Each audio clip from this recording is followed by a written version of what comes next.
All right, so here's a quick update video on what's going on. It's dark outside, so I kind of have the brightness adjusted. But as you can see, about 2 months ago, I don't think I've done a video on it. 2 months ago, I got a Rattler upper conversion kit for 300 blackout. And in those 2 months, I've had pretty big issues with it. Just mainly accuracy issues. Reliability is fine, but I've tried different optics, different ammo, suppressor on, suppressor off, taking off the muzzle device, you know, changing out things. I would get consistently like 5-inch groups at 25 yards.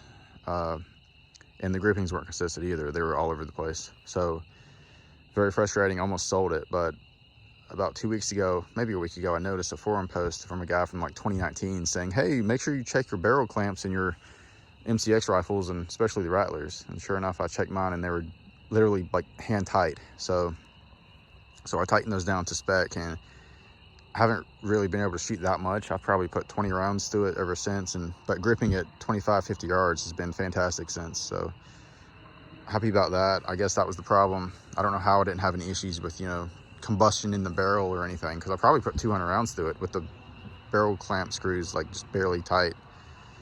But so yeah, so far I guess it's working out.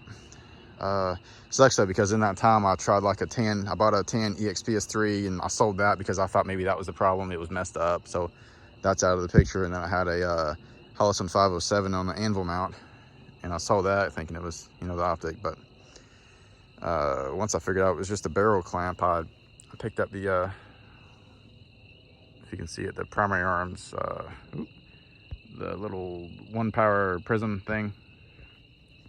That thing is awesome. I really like that thing. I have a ADM mount on the way. I'm just trying to figure out if I want to run irons or not. I had the Daniel fixed irons on there, but I just picked up the Imbus 3s today. I don't know if I want to keep those or not, but I'm definitely putting the ADM mount on there. I don't like this mount. There's another thing about the primary arms is when I got it, the manual says, you know, list the torque spec. So, but I was like, that's pretty tight. So I only did them about halfway for the screws and for the optic body screws and the mount screws. And sure enough, I did some research online, and people were saying, yeah, don't ever use the manual specs. It'll snap your screws. So I emailed primary arms, and yeah, he's like, yeah, we recommend doing like half that or whatever than the manual states. So that's frustrating. I guess guys are buying these optics and just doing what the manual says and breaking their screws. But I think they recommended like 20 inch-pounds for the optic. Ooh, what was that?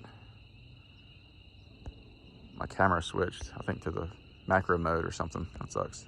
But anyway, I think guys are like breaking their screws and stuff. So I'm gonna get the ADM mount. That'll alleviate that. Plus, I definitely want a QD mount with the thing that I have irons on there. That looks terrible now. Oh, there you go. But yeah, pretty cool gun. The Surefire SOCOM. This is the 7.62 Mini 2. It sounds horrible with 300 blackout subs. It literally sounds like a 22 rifle. It's pretty bad, but I guess that it is what it is. I do have my AAC 7.62 SD that I could put on here, but I just have to find a 51 tooth mount with a standard socket. All my mounts are deep sockets. I have like 4 deep socket mounts, so it doesn't work with the handguard length. I could probably get the Midwest Industries handguard, but then it would be like that much longer, the SD handguard. Or what would be really cool if I put my Wolverine on here, the Dead Air Wolverine, that would look cool. But yeah, so far pretty cool gun now that I figured out those issues.